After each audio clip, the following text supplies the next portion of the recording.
ओम शांति। अॼु जा महावाक्य आहिनि। महारथी वत्सन जो अलौकिक मिलन। 7:10:75 जा महावाक्य आहिनि। महारथी ऐं सभु ॿार अमृत वेलो जॾहिं रूह रिहान कंदा आहिनि त जेकी महारथी आत्मायूं हूंदियूं आहिनि न, जॾहिं उहा रूह रिहान कंदियूं ऐं मिलन मुलाक़ात कंदियूं ऐं अनेक आत्मायूं बि अमृत वेले बाबा सां मिलंदियूं आहिनि, महारथी आत्मा बि मिलंदा आहिनि। त हुन में अंतर छा आहे मिलन में ऐं रूह रिहान? भई कोई महारथी बाबा सां ॻाल्हाए मिले ऐं ॿी कोई आत्मा जो ज्ञान में हले थी उहो बि बाबा सां मिले ऐं रूह रिहान करे, त ॿिन्हिनि में अंतर छा आहे? त वो बाबा ॿुधाइनि था अॼु ये जो गायन आहे आत्मा परमात्मा में लीन थी वई। ये कहावत के रूप में रॉन्ग आहे।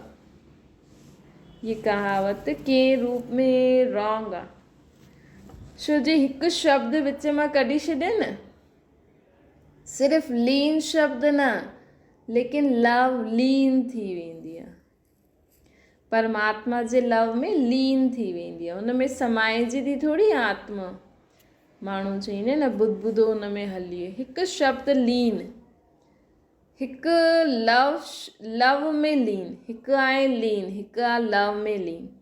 जो कोई अति स्नेह सां मिलंदा आहिनि न, त हुन समय स्नेह जे मिलन जो शब्द छा निकिरंदा आहिनि? ॿ स्नेही मिलंदा आहिनि त टियों माण्हू छा चईंदो आहे? इहे त जीअं हिक ॿिए में समाइजी विया आहिनि। मतिलबु उहो ॻाल्हियुनि में एॾो मिलन मल्हाइण में ॻाल्हियुनि में एॾो बिज़ी थी वेंदा आहिनि जो माण्हू चईंदा आहिनि कि इहे त हिक ॿिए में जीअं समाइजी विया आहिनि या ॿई मिली करे हिकु थी विया आहिनि। अहिड़ा स्नेह जे शब्दनि खे उन्हनि हिन रूप में वठी वरितो अथनि त दुनिया में जीअं माण्हू चईंदा आहिनि अरे इहे त हिकु ई थी विया आहिनि, त ॾिसो हिकु थोरी आहिनि, लेकिन उहो मिलन ईअं मल्हाईंदा आहिनि, एॾो स्नेह हूंदो आहे त लॻंदो आहे हिकु थी विया आहिनि। त अहिड़े स्नेह जे शब्दनि खे उन्हनि ईअं रूप में लिखी छॾियो अथनि। ये जो गायन आहे कि उहे हिक ॿिए में समाए करे हिकु थी आहे, ये जीअं कि महारथी जो मिलन आहे। बाप में समाए वञे अर्थात बाप जो स्वरूप थी वञे। अहिड़ा पावरफुल अनुभव महारथियुनि खे ज़्यादा थींदो। जॾहिं महारथी बाबा सां मिलन मल्हाईंदो, रूह रिहान कंदो न, त ईअं लॻंदो आहे जीअं उहो महारथी ऐं बाबा हिकु थी विया आहिनि, अलॻि न आहिनि। कंहिंमें हिकु थी विया आहिनि उहो बाबा हाणे ॿुधाइनि था कि महारथियुनि खे अहिड़ो पावरफुल अनुभव थींदो आहे। ऐं साम्हूं वारनि खे बि, जो साम्हूं जो माण्हू सम्झो कोई ॾिसे थो भई इहा दीदी या दादी त हिकदमि समाइजी वई आहे। कई माताउनि जो बि अनुभव थींदो, ज़रूरी न आहे जो स्टेज ते बि उहो ई बाबा चईंदा आहिनि न, माताऊं, भाउ भेण, घर गृहस्थी में रहण वारा, बाबा चईंदा आहिनि बांदेलियूं, त उहो जॾहिं बाबा सां मिलंदा आहिनि न त ईअं लॻंदो आहे कि इहे त बिल्कुलु खोइजी वई आहे बाबा में। बाप में समाए विया अर्थात बाप जो स्वरूप ई थी विया आहिनि, ख़ुदि जो देहभान ई भुलिजी वेंदा आहिनि। अहिड़ो पावरफुल अनुभव महारथियुनि खे ज़्यादा थींदो आहे। बाक़ी जो आहे उहो खींचंदा आहिनि ऐं बाक़ी ॿार न महिनत कंदा आहिनि, घड़ी घड़ी अभ्यास कंदा आहिनि। मां फलानी आत्मा, मां फलानी आत्मा, बाबा मुंहिंजो बाप आहे, बाबा मुंहिंजो टीचर, बाबा मुंहिंजो फलानो फलानो। ये खींचे करे स्नेह शक्ति खींचण जी कोशिशि कंदा आहिनि। युद्ध कंदे कंदे पोइ समय समाप्त थी वेंदो आहे। लेकिन जो महारथी आत्मा हूंदी न, वो वेठी ऐं बाबा में समाइजी वई। हुनखे महिनत न करणी पवंदी कि मां आत्मा आहियां, बाबा जो ॿारु आहियां, मां निराकार आत्मा प्रकृति जे विच में आहियां। उहा महारथी हलंदे फिरंदे ई अभ्यास कंदी आहे। जीअं त मां हिन देह सां कमु थी करां, त उहो जीअं ई वेठी, देह सां कमु पूरो थी वियो, वेठी ऐं बाबा वटि पहुची, पोइ हेठि हिन शरीर सां छा करूं? जॾहिं कमु पूरो थी वियो त मथे वापसि। त महारथियुनि जो ई अभ्यास हूंदो आहे। महारथी अर्थात दीदी दादियूं न, जो कोई बि आत्मा संजी ब्राह्मण परिवार में ये अभ्यास कंदी आहे न, कि मां आत्मा मथां खां अवतरित थी आहियां, हाणे मां इहे कमु थी करां, कमु पूरो थी वियो, बसि हाणे हलो बाबा वटि, बसि थी वियो था महारथी। हुन समय पोइ जॾहिं असांजो सॼो ॾींहुं, तव्हांजो अमृत वेलो पावरफुल कॾहिं थींदो, जॾहिं तव्हां सॼो ॾींहुं अभ्यास कंदा न मां अवतरित आत्मा आहियां, बसि हाणे मुंहिंजो कमु थी वियो, जो बि ॻाल्हियूं आहिनि बाबा खे ॿुधाए, बसि निराकार स्वरूप। त बाबा चवनि था जेका महारथियुनि जे अलावा जो आत्मायूं हूंदियूं आहिनि उहा स्नेह ऐं शक्तियूं खींचण जी कोशिशि कंदियूं आहिनि। युद्ध कंदे कंदे पोइ समय समाप्त थी वेंदो आहे, महारथी वेठा ऐं समाया, उन्हनि जो लव एतिरो पावरफुल हूंदो आहे जो बाप खे स्वयं में समाए छॾींदा आहिनि। बाप ऐं ॿार समान स्वरूप जी स्टेज ते हूंदा आहिनि। जीअं बाप निराकार, उहो ॿार बि निराकार स्थिति में स्थित थी वेंदो आहे। जीअं बाप जा गुण, उहो महारथी ॿारनि जा बि गुण समान थी वेंदा आहिनि। त समाइजी वेंदा आहिनि, मतिलबु गुण ऐं स्वरूप बाबा जहिड़ो थी वेंदो आहे।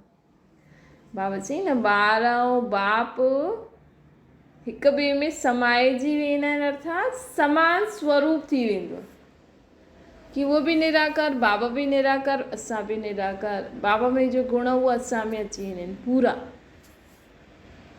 मास्टर थी वियो न, त महारथी ॿारनि जो मिलन अर्थात लव में लीन थियनि।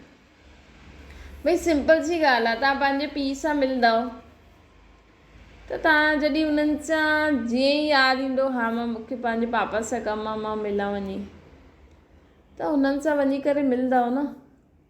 हीअं थोरी वेही करे पहिरियों अभ्यास कंदव, हा मां फलानी आहे, मुंहिंजो उहो पीउ आहे, मुंहिंजो ईअं आहे उहो न।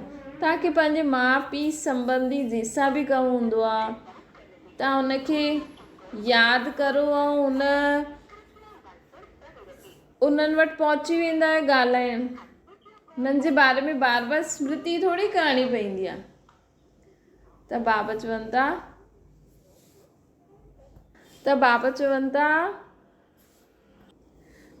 चवनि था कि हाणे समाए वञनि अर्थात बाप जहिड़ा गुण ऐं स्वरूप थी वञनि।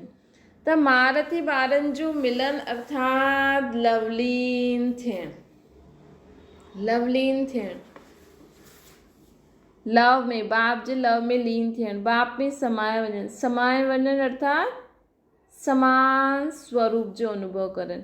हुन समय बाप ऐं महारथी ॿारनि जे स्वरूप ऐं गुणनि में कोई अंतर न हूंदो आहे।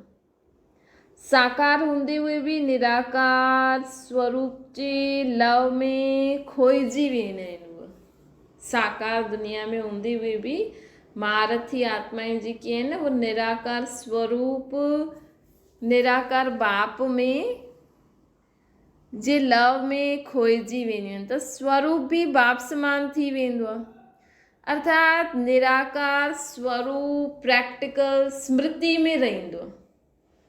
स्वरूप बि थी वेंदो, अर्थात हुन समय हुन आत्मा खे न, महारथी आत्मा खे ये प्रैक्टिकल अनुभव थींदो आहे। आहे उहे न साकार सृष्टि में, लेकिन हुनखे लॻंदो आहे मुंहिंजी देह आई न, मां निराकार आत्मा आहियां। बसि उहा समय जी स्टेज महारथी स्टेज हूंदी आहे।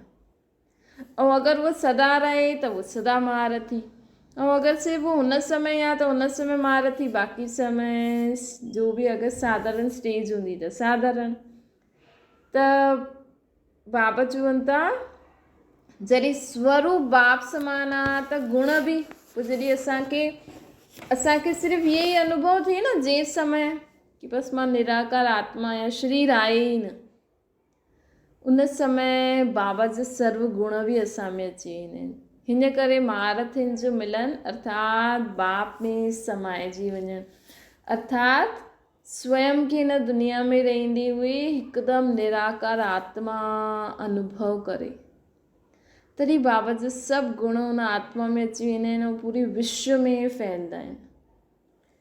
जीअं नदी सागर में समाइजी वेंदी आहे, सागर स्वरूप थी वेंदी आहे न, सागर जो, नदी जो पाणी अगरि सागर में वञे या सम्झो बाढ़ अचे त उहो पूरी नदी में पाणी अची वञे त नदी जो सभु किनारो विनारो गायब, सागर थी वेंदो। अर्थात सर्व बाप जा गुण स्वयं में अनुभव थींदा। जो ब्रह्मा बाप जो अनुभव साकार में हुयो न, त महारथियुनि खे बि ईअं अनुभव थींदो। जीअं ब्रह्मा बाप खे अनुभव थींदो हुयो साकार में, कि छो जी साकार बाबा जी शरीर में त कॾहिं बि शिव बाबा अची वेंदा हुया, त शिव बाबा कॾहिं बि पंहिंजी श्रीमत अनुसार गुण अनुसार शक्ति अनुसार कमु कंदा हुया। त ब्रह्मा बाबा खे बि त अनुभव थींदो हूंदो न, भई मुंहिंजे शरीर में कोई आहे जो एॾी अथॉरिटी सां चए थो, त ब्रह्मा बाबा खे बि अनुभव थींदो हूंदो। उहो ई महारथियुनि खे बि थींदो आहे। त महारथी ठहिण लाइ असांखे निराकार स्वरूप जी ॾाढो अभ्यास करिणो पवंदो। त बाबा चवनि था ईअं अनुभव थींदो आहे, इहे सागर में समाए वञणु अर्थात स्वयं जे संपूर्ण स्टेज जो अनुभव करणु। सागर में समाए वञणु अर्थात स्वयं जो संपूर्ण स्टेज जो अनुभव करे। मतिलबु हुन समय न जॾहिं असांजी स्टेज अची वञे न संपूर्ण, हुन समय असांखे इच्छा मात्रम अविद्या थी वेंदासीं। हाणे असांजी इहा इच्छा त थींदी आहे न असां बाबा जीअं ठहूं, हुन समय ठही वेंदासीं। पोइ असांखे कोई इच्छा रहंदी न, त उहा असांजी संपूर्ण स्टेज। मतिलबु ॾिसो बर्तन भरंदा आहियूं त जंहिं समय पूरो भरिजी वियो हुन में वापसि विझंदासीं छा? न, इहो भरिजी वियो बसि। त हूअं ई असांजी आत्मा हिकदमि भरपूर थी वेंदी आहे, बसि हुनखे ॿियो खपे ई न। उहा असांजी संपूर्ण स्टेज। त इहा अनुभव हाणे ज़्यादा थियणो खपे। बाबा चवनि था हर संकल्प में वरदानी नज़र सां वरदानी नज़र सां निहाल करण वारी बाप दादा हर ॿारनि जी समीपता खे ॾिसे पियो, ॾिसनि पिया।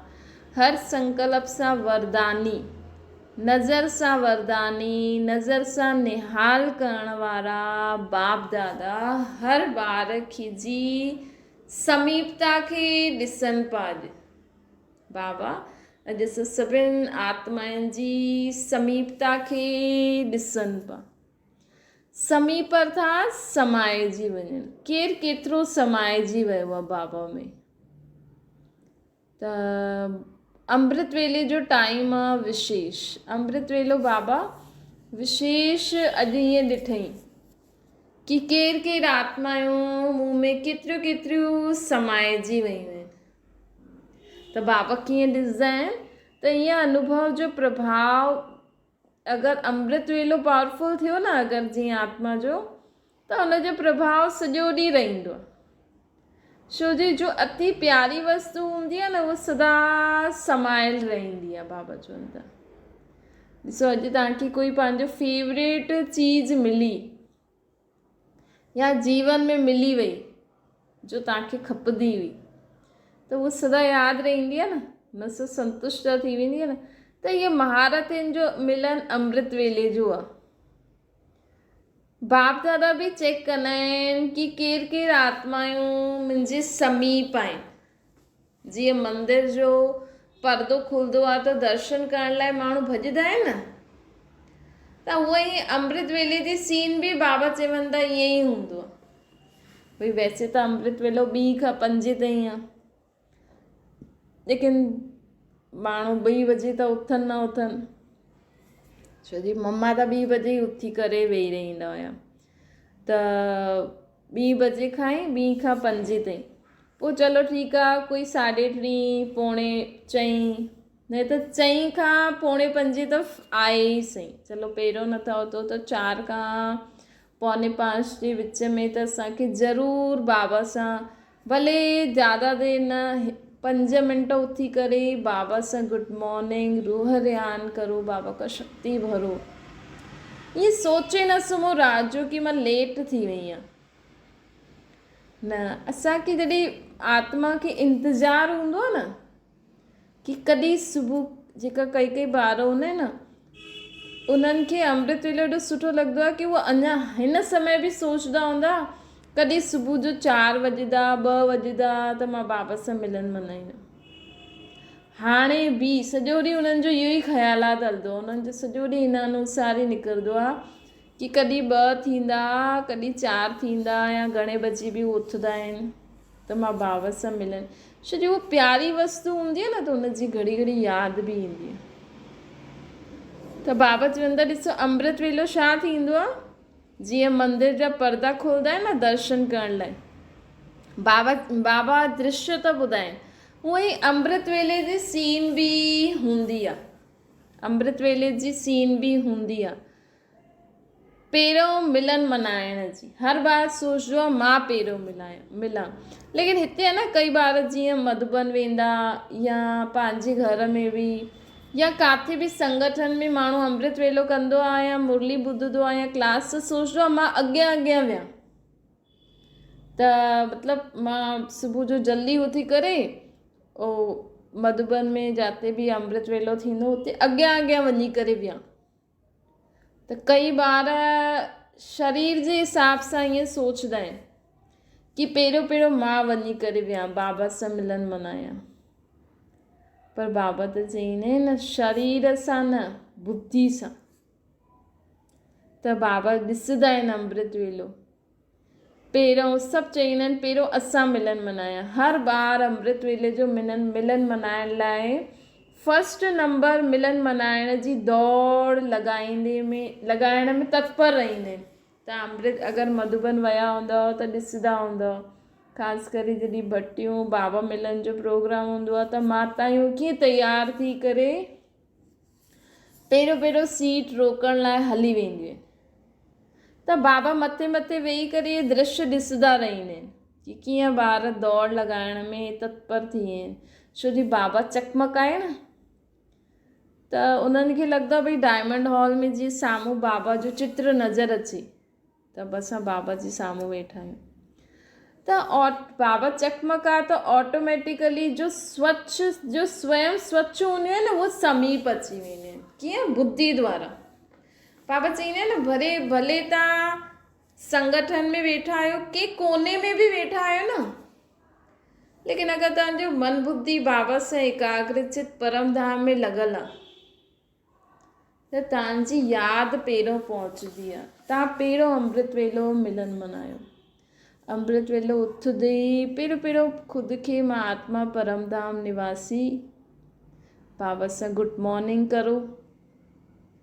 पोइ हिन सृष्टि ते अची करे पोइ पंहिंजो जो हथ मुंहुं धोई करे पोइ बाबा सां मिलन मल्हायो।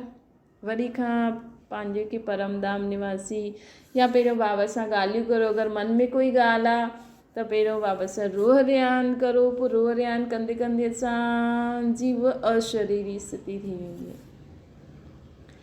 त बाबा चईंदा आहिनि जो स्वच्छ आत्मा हूंदी आहे न, जंहिंमें कोई बि विकार बुराई न हूंदो आहे, त इहे बि ॾिसो मां पहिरियों वियां, उहो न वे, इहो बि संकल्प अची वियो न, कोई ॿियो न वे, मां पहिरियों वियां। त इहे संकल्प बि बाबा सां मिलन मल्हाइण में विघ्न विझंदो आहे।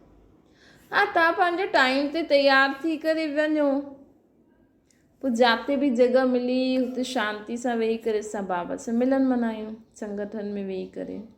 ॿाहिरां जी रीति सां चाहे केतिरो बि प्रयत्न करे, लेकिन चकमक बाबा जी तरफ़ साम्हूं वारी आत्मा स्वच्छ आत्मा ई हूंदी आहे। तव्हां ॿाहिरां खां केतिरो ई अॻियां वियो क्लास में, लेकिन बाबा जे साम्हूं कहिड़ी आत्मायूं हूंदियूं आहिनि? जो स्वच्छ आत्मायूं हूंदियूं आहिनि, जो शुद्ध आत्मायूं हूंदियूं आहिनि न। ऐं हाणे त अव्यक्त मिलन त उहो ई आत्मायूं मनाए सघंदियूं आहिनि न। ॾिसो साकार में कोई बि अची सघंदो हुयो, अव्यक्त में बि माण्हू मिली आहे, लेकिन हाणे त जंहिंजी अव्यक्त, जंहिंजी बुद्धि जी लाइन क्लियर हूंदी न, जो स्वच्छ आत्मायूं हूंदियूं न, उहो ई अञा बि बाबा सां डायरेक्ट मिलन मल्हाईंदी हूंदियूं। उहो बाबा चवनि था उहो दृश्य ॾाढो मज़े जो हूंदो आहे। साक्षी थी करे बाबा बि मथे वेही दृश्य ॾिसंदा आहिनि, मज़ो ईंदो आहे। ॿारनि जो संकल्प उठंदो आहे कि बाबा तव्हां वतन में छा कंदा आहियो? ब्रह्मा बाप साकार रूप सां बि अव्यक्त रूप में हाणे ॾींहुं राति सेवा में ज़्यादा सहयोगी ठहिण जो पार्ट था वॼाइनि। त ब्रह्मा बाबा छा था करनि? मथे असांजो सहयोगी ठही करे सेवा में असांजो सहयोगी ठहिण जो पार्ट था वॼाइनि। छो जी हाणे सभिनि खे अनुभव हाणे जास्ती थींदो आहे। हाणे तव्हां बि ख़ुदि जो अनुभव अगरि बाबा खे तव्हां हर घड़ी यादि करे हलो न, बाबा जी मदद वठो, बाबा खे हर कार्य में पंहिंजो साथी ठाहींदो न, तव्हांखे ॾाढा सुठा सुठा अनुभव थींदव हाणे बि। छो जी हाणे बाप समान जनम मरण खां न्यारो कर्म बंधन मुक्त अकर्माती स्थिति थी वई आहे न ब्रह्मा बाबा जी। ॾिसो हाणे 18 जनवरी जे लाइ माण्हू महीने खां अभ्यास कंदा आहिनि फ़रिश्ते स्वरूप जो। त हाणे ॾिसो अचण वारी आहे, हाणे खां ई अगरि तव्हां उहो अभ्यास कंदव न त तव्हांजी जल्दी अव्यक्त स्थिति थी वेंदी। त ब्रह्मा बाबा हाणे जो फ़रिश्ते स्वरूप में वेठा आहिनि मथे, त जनम मरण खां न्यारा आहिनि, कर्म बंधन आहे न, कर्माती स्थिति में स्थित थियण वारी आत्मा हाणे सिद्धि स्वरूप आहे। हाणे ब्रह्मा बाप जो संकल्प कंदा न, उहो ज़रूरु सिद्ध थी वेंदो। त हिन स्टेज में हर संकल्प सां सिद्धि प्राप्त थींदी आहे।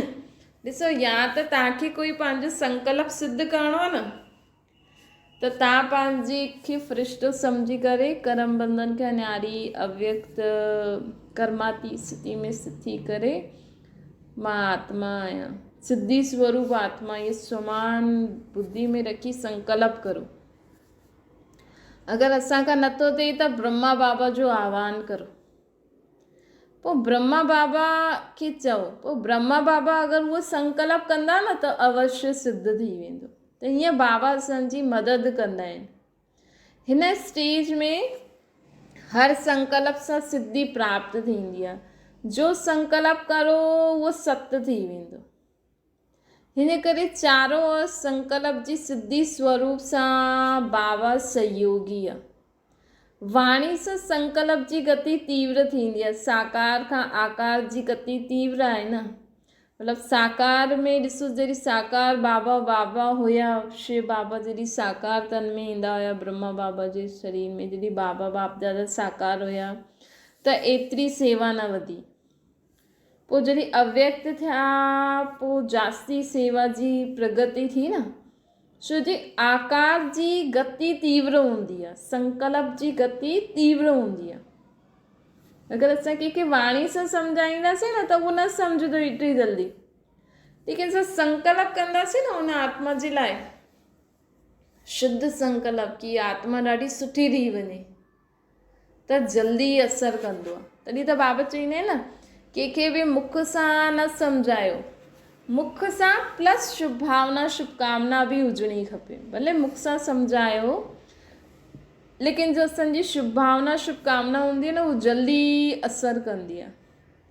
त संकल्प सां सेवा जो पार्ट उहो बि सत संकल्प। हाणे ब्रह्मा बाबा जो कहिड़ो पार्ट थो हले सेवा जो? संकल्प सां सेवा था करनि हाणे ब्रह्मा बाबा, उहो बि शुद्ध संकल्प।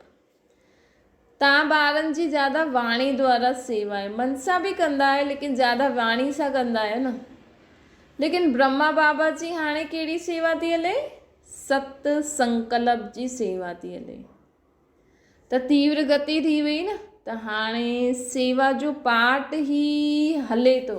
अञा ब्रह्मा बाबा विया न आहिनि, हाणे बि बाबा जो सेवा जो पार्ट हले थो। सेवा जे बंधन सां मुक्त न थिया आहिनि अञा बाबा सेवा जे बंधन सां मुक्त न थिया आहिनि, कर्म बंधन सां मुक्त थी विया आहिनि। मतिलबु अशरीरी आत्मा पंहिंजी कर्मनि सां देह जो कर्म करे पई, उन सां त फ्री थी वियो न, भई देह खे खाराइण पीआइण, हुनखे कपिड़ा पाराइण, केॾो सारो कमु हूंदो आहे न देह जो। माण्हू अॼु पंहिंजे देह जे लाइ केॾो वॾो घर थो ठाहे, केॾी सारी चीजूं थो वठी थिए। त हिननि सभिनि खां त ब्रह्मा बाबा फ्री थी विया, हुननि जो कंहिंसां हिसाब किताब बि न आहे। हाणे आत्मिक फ़रिश्ते स्वरूप में ब्रह्मा बाबा पंहिंजे शुद्ध संकल्प सां चारों ओर सेवा था करनि। ओम शांति। बाबा खे यादि करो।